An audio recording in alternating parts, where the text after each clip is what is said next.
오늘 영상은 제 영상을 보시는 분들, 많은 분들이 사주 팔자에 대해서 관심이 있고 또 실제로 내 팔자가 어떤지 아니면 이걸 공부를 통해서 전문적으로 상담을 하시려고 하시는 분들, 또 다른 분들은 상담도 관심 없고 다만 이게 어떤 건지 호기심에서 보시는 분도 계실 텐데요. 자, 호기심에서 보시든 아니면 자기가 열심히 공부를 하시든 아니면 나름대로 이걸 통해서 주변 사람들한테 그냥 심심풀이로 공부 차원에서 보시든 사주를 볼 때 좀 더 정확하게 봐야 됩니다. 그런데 아무리 내가 열심히 공부를 하더라도 이걸 도대체 어떤 식으로 어떻게 풀어나가야 될지 의외로 힘들어 하시는 분들이 많습니다. 우리말에 아무리 구슬이 많아도 이 꾀야 보배란 말이 있습니다. 그랬듯이 하나하나 있다고 하더라도 그것을 내가 정말로 장신구를 만들기 위해서는 나름대로 규칙이라는 게 있는데 그 규칙을 어떻게 여러분들이 이해를 하고 또 앞으로 공부하시면서 그것을 잘 나름대로 따른다고 하면 생각보다 그렇게 어렵지는 않다. 이렇게 말씀드리겠습니다.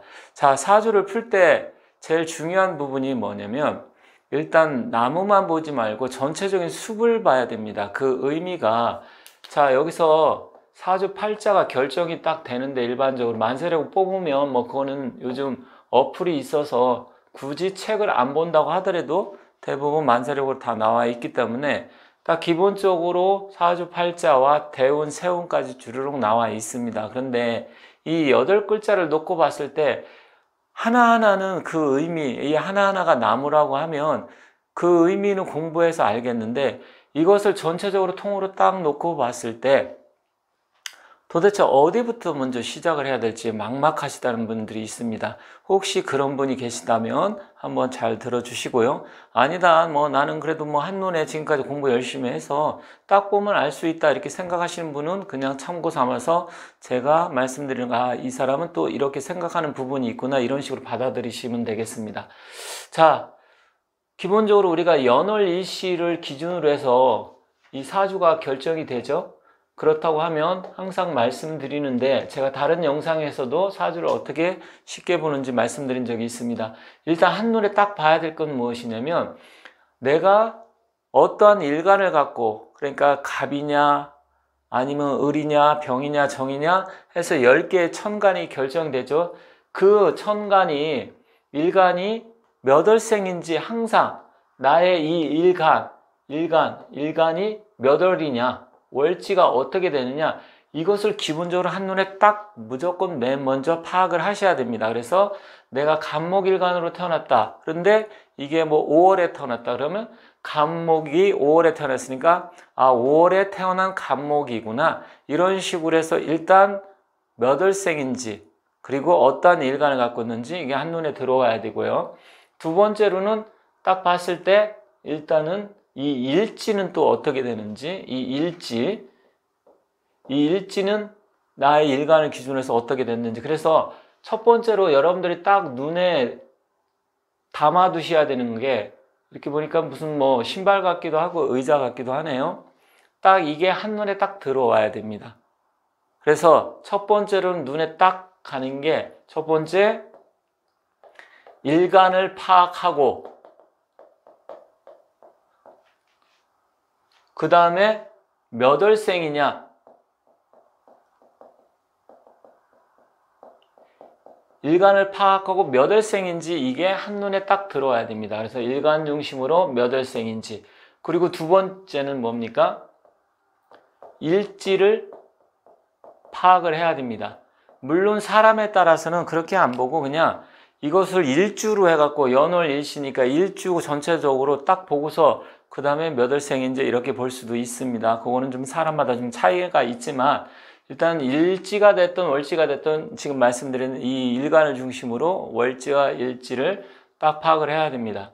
그리고 세 번째로 저 같은 경우는 뭐냐 음양의 조화 이게 원래 사주 역학이 여러분들 아시겠지만 음양 오행론입니다. 그래서 음양과 오행의 조화 이런 게 어떻게 구성이 되었는지 파악을 하셔야 됩니다. 자, 일간도 파악을 했고 그리고 월지와 일지도 딱 한눈에 들어왔습니다. 그 다음에 딱 볼 게 나머지 여기 보면 이제 몇 개가 남았습니까? 네 개가 남았죠? 하나, 둘, 셋, 넷, 다섯 개가 남았네. 한 다섯 개가 남았죠? 그렇다 그러면 이 다섯 개가 이 일간과 월지, 일지를 중심으로 해서 나는 이게 양의 기운이고 이것도 만약에 다 양이다. 그러면 나머지 음은 몇 개가 있는지. 근데 음양을 어떻게 또 구분하냐? 그거는 뭐 기본적으로 여러분들이 공부를 하시면 알겠지만 크게 우리가 목과 화의 기운은 양적인 기운이라고 하고요. 그리고 이거는 이제 양적인 기운으로 봅니다. 그리고 금과 수의 기운은 일단 음적인 기운으로 봅니다. 그러면 토는 어떻게 되냐? 이제 여기서 무토는 일단 양의 기운으로 보고 기토는 일단 음의 기운으로 음토로 이렇게 일반적으로 분류를 합니다.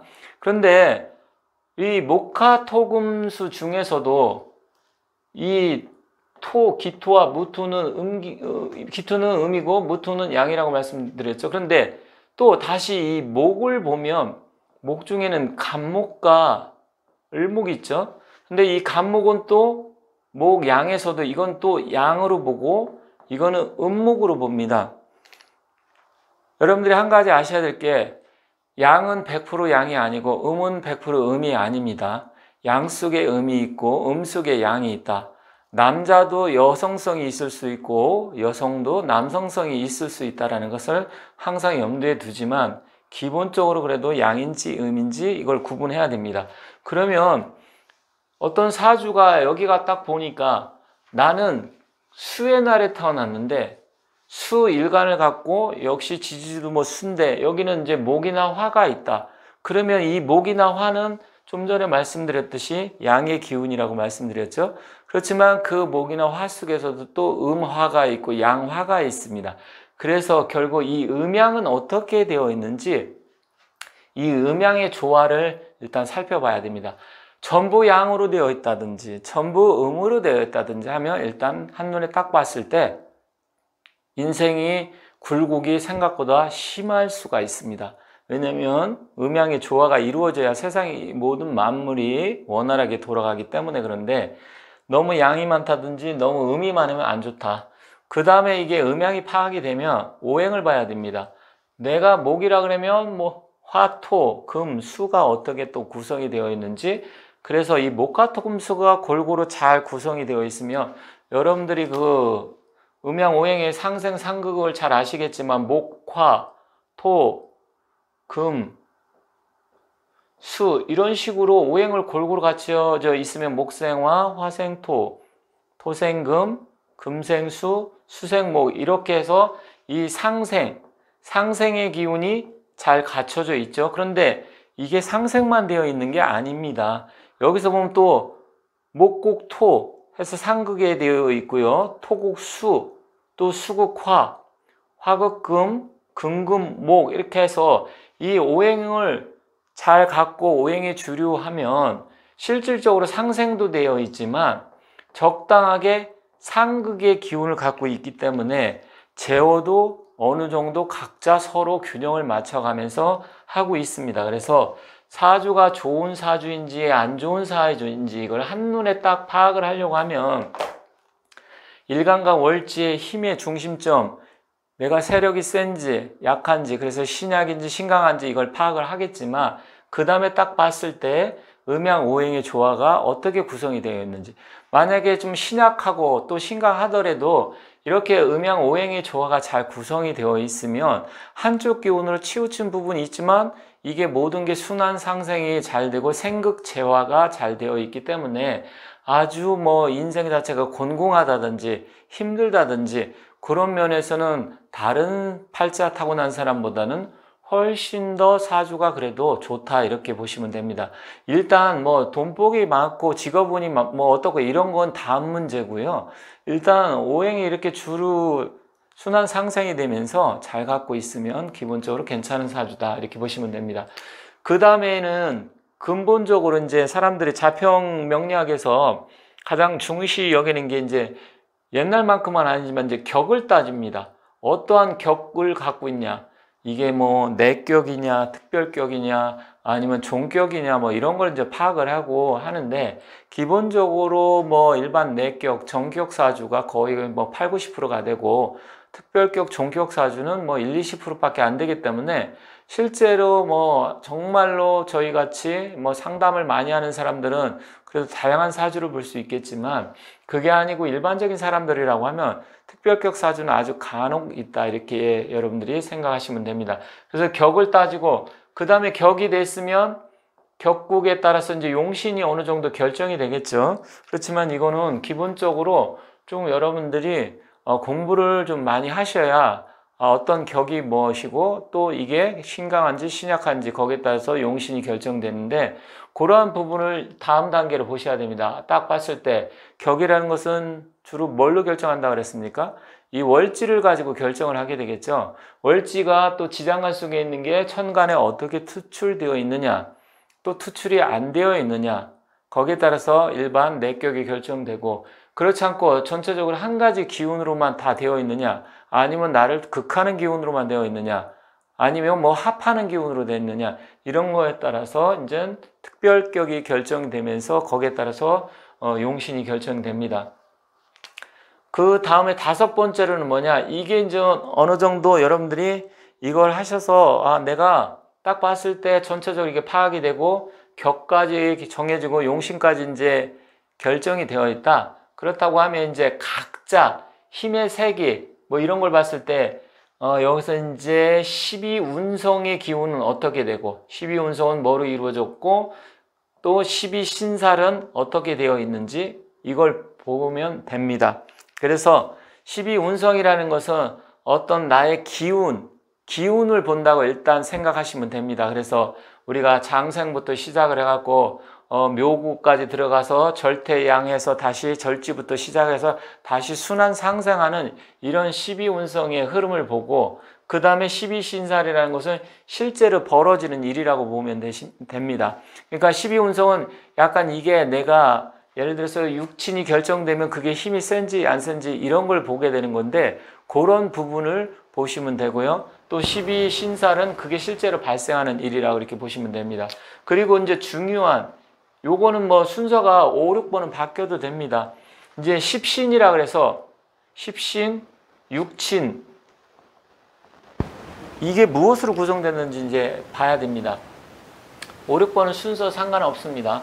자, 뭐냐, 나의 일간을 중심으로 해서 비경겁전해가 어떻게 구성이 되어 있고, 그 다음에 식신상관이라든지 편재, 정재, 편관, 정관, 편인, 정인, 이 10가지가 어떻게 구성이 되어 있느냐. 그래서 재성이 힘이 있느냐, 그러면 돈복이 있다. 또 식신생재까지 된다, 그러면 더 돈복이 있고, 신왕재왕하다, 그럼 돈복이 있겠네. 근데 또 뭐 관살이 혼잡됐다, 특히 여성사주에 관살이 혼잡됐다, 그렇다고 하면 어떻게 되겠습니까? 이 사람은 좀 팔자가 남편운이라든지 남자운 이런 부분이 좀 문제가 있을 수 있겠구나, 뭐 100% 있다 이런 얘기는 아니지만, 그런 부분에 대해서 육친을 이걸 이제 정확하게 파악을 하셔야 됩니다. 육친을 정확하게 파악하라. 자, 이게 딱 어느 정도 되면 대부분 파악이 된 겁니다. 그 다음에 이거는 저 공망에 대해서인데, 공망이 무엇인지.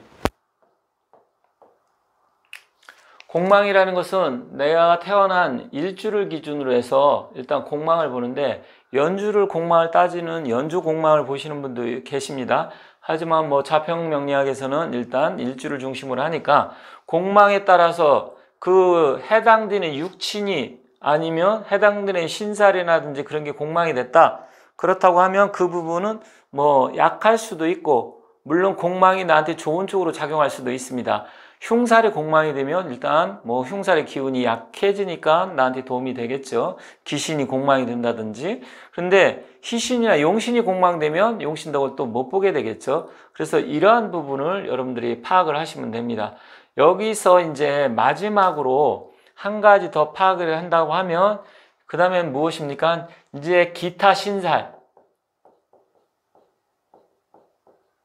뭐 원진이라든지 기문이라든지 백호대살이라든지 괴강살이라든지 뭐 급각살이라든지 뭐 상문조객에서 굉장히 많은 살들이 있는데, 그거는 뭐 답을 필요는 없지만 여러분들이 그래서 기본적인 것만 뭐 기문관살 같은 경우 그리고 백호대살 이 정도는 보셔야 된다. 이게 사주의 전체적으로 봤을 때 이 정도만 여러분이 파악을 하신다고 하면 기본적으로 사주는 거의 다 이제 한 8, 90%는 파악이 됐다 이렇게 보시면 됩니다. 물론 개별적으로 서로 합이 어떻게 되고 주고받는 게 어떻게 되고 이런 거에 따라서 변화는 있을 수 있습니다. 그것까지도 뭐 한눈에 이제 파악을 하면 훨씬 더 좋겠죠. 하지만 기본적으로 이 정도만 여러분들이 파악을 하셔도 거의 한 80%에서 90% 정도는 이 사주를 파악하고 있다 이렇게 보시면 됩니다. 물론 이제 여기서 대운과 세운이 왔을 때 이게 어떻게 서로 순환 상생이 되고 주고받는지는 그건 이제 다른 문제지만 기본적으로 내 사주팔자를 한눈에 딱 파악을 했을 때 물론 용신이 정해지면 우리가 대운이 쫙 갔을 때 대운이나 세운의 운에서 어떤 기운이 나한테 도움이 되고 어떤 기운이 나한테 귀신이 되는지 이런 것도 알 수 있겠죠. 그거는 제가 다음에 기회에 만들어서 다시 말씀드리겠습니다. 그래서 오늘은 이제 사주만 놓고 딱 파악을 했을 때 한눈에 딱 이 정도 당신 그릇이 어떻다. 그래서 이것을 전체적으로 보면 숲이라고 보시면 됩니다. 이 하나하나는 개별적으로 보면 나무가 되는 것이고 전체적으로 숲을 한눈에 볼 수 있는 그 눈을 길러야 되는데 기본적으로 이 순서는 약간 틀릴 수도 있습니다. 다르게 하셔도 되는데 기본적으로 이러한 순서에 입각을 해서 물론 1, 2, 3번은 이거는 기본적으로 처음에 딱 봐야 됩니다. 물론 이제 격국 이것도 뭐 어느 정도 순서가 이 정도면 되지만 나머지 5, 6, 7, 8은 순서를 좀 약간 바꿔도 됩니다. 꼭 뭐 이런 순서로 하라 이건 아니기 때문에 여러분들께서 이 정도만 놓고서 파악을 하신다고 하면 대체적으로 사주를 내가 이런 식으로 풀어야 되겠구나 알 수 있게 됩니다. 그래서 이 정도만 여러분들이 알고 계신다고 하더라도 사주를 푸는데 상당한 도움이 될 테니까 뭐 물론 제가 말씀드린 게 이게 100% 이게 정답이니까 이런 순서대로 하세요 이런 말씀은 아닙니다. 사람마다 좀 다를 수는 있지만 기본적으로 이러한 순서에 입각을 해서 여러분들께서 공부를 하시고 계속해서 사주 풀이를 한다고 하면 많은 도움이 되리라 생각합니다. 지금까지 시청해 주셔서 대단히 감사드리고요. 여러분들 앞날에 항상 즐거운 일과 행복한 일만 가득하시길 바라겠습니다. 감사합니다.